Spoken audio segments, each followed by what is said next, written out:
Saya melihat program ini sebagai peluang untuk mengaplikasikan apa yang saya pelajari dalam situasi kerja sebenar.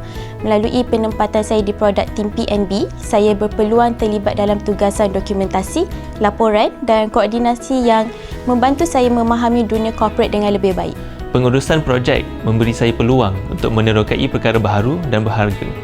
Dari situ juga, saya dapat mengenali diri saya yang sebenar, terutama dalam mengendali cabaran.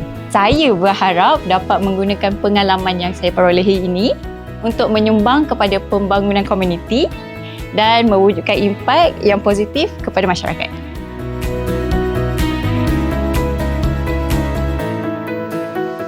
Pada pendapat saya, program ini peluang yang tepat untuk memulakan langkah kerjaya sebab kebanyakan industri di luar memerlukan pekerja yang berkemahiran dalam bidang IT sebab negara kita kekurangan pekerja yang berkemahiran dalam bidang tersebut.